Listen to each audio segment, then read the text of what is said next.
ቆይች ልጅ ግን ማን ናት? እንዴት ሰራተኛ ሆነ እንደዚህ ሊያምርባት ቻለ? እኔ እዚህ ቤት የመጣሁት ለትልቅ ጉዳይ ነው። እሱን ደግሞ አንቺም ጠንቅቀሽ ታውቂዋለሽ። ነስኪ ቀፍ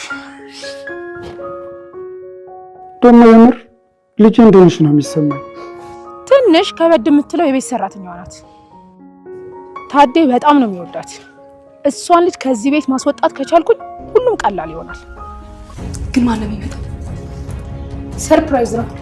ሲመጣ ታይዋለሽ። መቼስ የሁሉ ዝግጅት አዲሱ ለሚመጣው ልጅ ነው አይደል? ምን ለማለት ፈልገሽ ነው?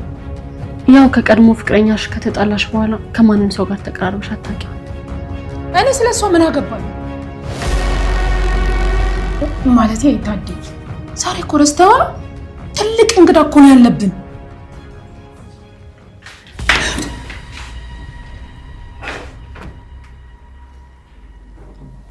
አንተ ምን ዝምበይ እናንተ ለማን ናችሁ? ምንድነው ከዚህ ቤት መስፈልጉት? አፍህን ዝጋ። አላማ ላይ ብቻ ተኩር። ይኸውልሽ ቆንጆ፣ እኔን አታውቂኝም። እዚህ ቤት ያሉትን ሰዎች አታውቂያቸው። ስለዚህ በማታውቂው ነገር ህይወትሽ ከሚበላሽ ከዚህ ቤት ውጪ። ግን እኔ ባልወለድ ኑሮ እናቴ በህይወት ካንተ ጋር በፍቅር ትኖር ነበር አይደል አባዬ? ለዛ ነው የማትወደው። አላውቅም። አሁን ፍሬ ለቀው። ቆይ አባቴ ለምንድን ነው እንደዚህ ቢጠላኝ? አባዬ ወይ ቆይ ይሄ ልጅ እኛ ቤት ነው የሚቆየው? ይመስለኛል። ይሄ አጋጣሚ ላንቺ ጥሩ ነው። የምትወጁ ልጅ እኮ አብሮሽ ሊሆን ነው።